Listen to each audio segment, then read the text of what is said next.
I grew up in a family where I did not doubt that I was loved, but where my parents and other adults in my life were caught up in their own life struggles and issues, so they were not always able to provide the care and safety that I needed. Both of my parents drank heavily and spent a great deal of time at the local bar. As a child, I was usually taken with them and amused myself at the jukebox or with a toy or two I had brought. By the time I was 6 or 7, I knew most of the current country and western hits by heart. Most of the people my parents associated with at the bar treated me kindly and sort of adopted me. But it was at the bar where the greatest trauma of my life occurred. One evening, while at the bar, I needed to use the restroom. When I entered the restroom, I was sexually assaulted by a man that my parents knew. After he left, I went to my parents and told them what had happened. My dad quickly left and went looking for the man, leaving me with my mother at the bar. She wouldn't talk to me, but sat and finished her drink as we both waited for Dad to return. When he did, he simply said, "Let's go," and we went home. No one spoke, at least not on the ride home or while I was with my parents. When we got home, I was told to go to bed, and that was it. Nothing was ever said about what had happened. I wasn't sure what to think about it all. My parents' silence seemed to tell me that I couldn't ask or talk about it, and I felt like I had done something wrong, but I didn't know what.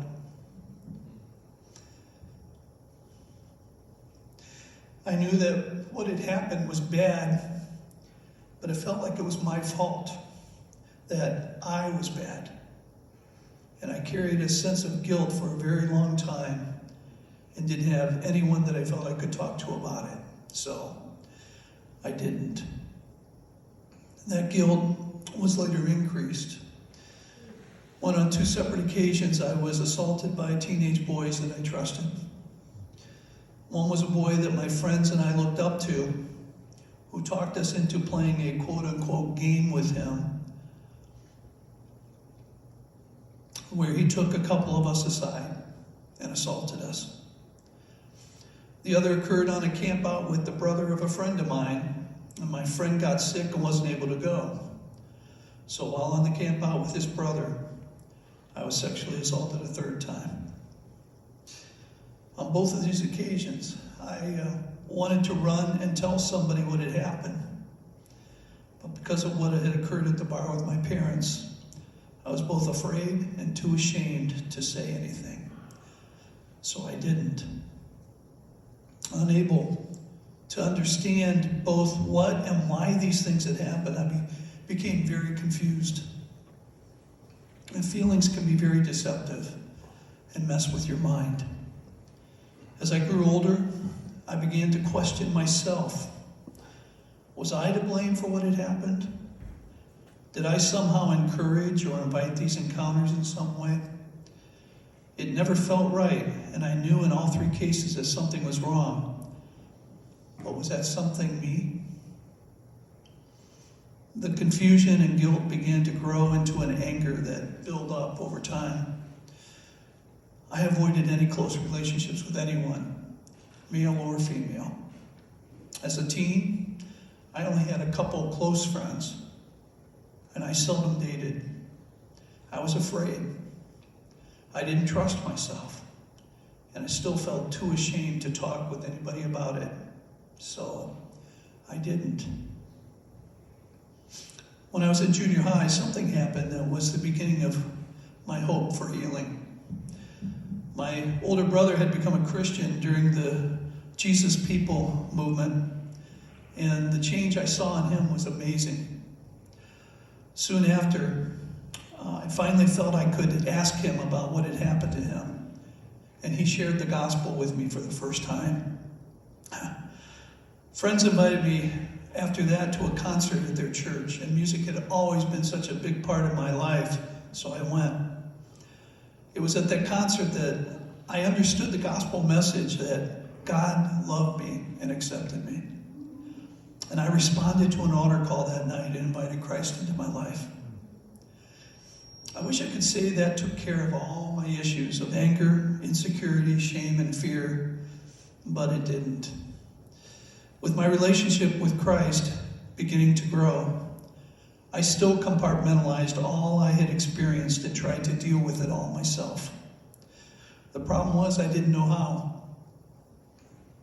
While I had made the decision to turn my life and will over to the care of God, as the third step in recovery describes, I had yet to admit that I was powerless over my behaviors.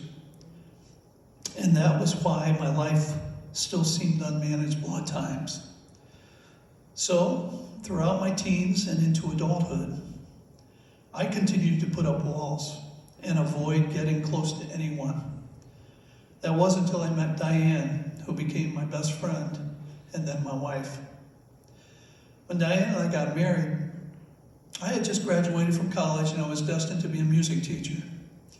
My first teaching assignment seemed like a dream job. I was at a school with great students, a fantastic principal, and very supportive parents. In the 2 years I was there, everything was going extremely well, and yet I still was not happy. So I moved on, and eventually I ended up teaching back in my hometown, someplace I said I would never return to. Again, the circumstances at the school were great, but I was still unsettled, and I didn't know why. My anger would erupt for absolutely no reason, and nothing satisfied the turmoil that I felt inside. One night when I couldn't sleep, I went for a long walk and began to pray. As I cried out to God and asked why I couldn't be happy, I heard him say, "Because you're not doing what I called you to do. I called you to be a minister." To make a long story short, I told God I would do whatever he wanted, and I began attending seminary while I continued to teach full-time. Little did I realize that this decision would be the second step to my recovery. Within a year of beginning my seminary training, the small church I was attending needed a pastor. They asked if I would be willing to serve as their pastor while still continuing to teach full-time and go to seminary part-time. I agreed, and I began pastoring that church in 1985. It was while pastoring there that I met another minister in town who became a very good friend. Pastor Pete and I, as we got to know each other, discovered that we both had grown up in alcoholic homes. So he invited me to come with him to a meeting of adult children of alcoholics, which is a 12-step program for those who had grown up in homes like ours. That was my first exposure to a 12-step program. And over a period of 4 years, the program helped me better understand how growing up in an alcoholic home with a mother who, in retrospect, I could now see had dealt with depression and bipolar tendencies, had caused much of my lowest self-esteem and anger. But I still was not willing to address the sexual abuse I had experienced. So I didn't. In 1991, we left my hometown pastorate to begin pastoring a small church in Westland, Michigan. By this time, Diane and I had 2 daughters. And when we moved, I didn't look for an ACOA program to attend. I felt I was, quote unquote, healthy enough to handle any negative thoughts or emotions. What I didn't recognize was how the anger I still had not dealt with was only building up inside of me. On more occasions than I would like to admit, the anger would boil over and often in explosive bursts be poured out onto my wife and daughters. While I never physically abused them, I know I emotionally and verbally abused them. What I also didn't know was how they were developing defensive mechanisms to try and keep Daddy from getting mad. This pattern continued for several years. In 1997, we were surprised with the arrival of another daughter. With her birth, I returned to teaching to supplement the small salary I received from the church. And eventually, I resigned from the church and returned to teaching full-time. Before long, however, I was able to join the staff of another church part-time, and I experienced a very satisfying ministry there. Yet, regardless of how good things seemed to be going, I found that anger inside me kept growing. One day I went for a drive to talk with God. It was reminiscent of the night I had accepted God's calling into the ministry, but this time I was asking another why question. Why am I so angry? I thought I had dealt with my past. I thought I had let go of my anger over my childhood. I thought I could handle my emotions now. Why then did I still explode over the smallest things? God again spoke into my heart.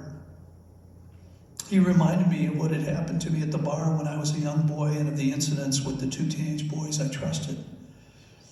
And these thoughts pushed a myriad of emotions to the surface. I had to pull over and just pour out my pain and my rage. When I had finally been drained of the anger, I knew I had to tell Diane what God had shared with me. And soon after talking with her, she gave me a very loving, understanding letter that encouraged me to seek help and affirmed her support. Our 2 oldest daughters were old enough at this point to somewhat understand. So we sat down with them and explained why I had such an anger problem. I apologized to all of them, asking for their forgiveness, and was grateful to receive it. This was leading to the next step in my recovery. 2 years passed since I had that conversation with Diane and the girls when I accepted a full-time position on the staff at Stonehaven Free Methodist Church in Troy, Michigan. Stonehaven had a very active Celebrate Recovery program in which I got involved right away. But I didn't participate as a pastor, someone who was there to provide any kind of spiritual help for others, but simply as a fellow servant in recovery. What I found in CR was exactly what was missing in the other 12-step program, the marriage of the 12 steps with the Word of God. You see, each step is more than just a logical step to recovery. Each step has a true spiritual dimension that coincides with biblical principles. I needed complete healing, mental, emotional, and spiritual, and that just good thinking couldn't address. But through the logical steps, through sharing with others who were also on a similar journey, by praying and seeking God's help and studying God's Word, my true recovery began. My 3 years in Troy helped me to finally address my childhood trauma and the anger and how the anger and self-esteem that resulted. And when I left Troy, I was much healthier than when I arrived, but I was ready to go. The tools that I learned through CR and the deeper relationships that I had both with the Lord and with my family, because I had torn down so many walls, have helped me in a lot of ways. I am more aware of when the anger is beginning to build inside, so I can deal with it in appropriate ways. I'm not as closed off to other people as I once was, and I'm able to engage in new relationships more easily. God has helped me improve my self-esteem because He's begun to show me who I am in Him. And with that said, I am fully aware that I am still in recovery. 1 Corinthians 10:12 warns us, if you think you are standing firm, be careful that you don't fall. So I do continue to take personal inventory, and when I am wrong, when I find that I'm falling back into old patterns of anger and fear, I promptly admit it. My recovery, however, isn't a solitary journey. None of our recovery can ever be a solitary journey. I'm grateful for the support and encouragement of fellow believers who are also on their own journey to recovery. I'm very grateful for this CR program, and I'm grateful to God for how He has blessed it thus far. And I am grateful for the knowledge God's not through with me yet. If you're new to CR, maybe you're just beginning to address your need of recovery, then I want to encourage you to invest yourself in this program. It will not only help you to find help and healing for whatever addiction, hurt, or hang-ups that you're dealing with, but it's also going to help you draw near to the God who loves you more than you could ever know. Thank you, CR, for helping me in my recovery. And thank you all for listening.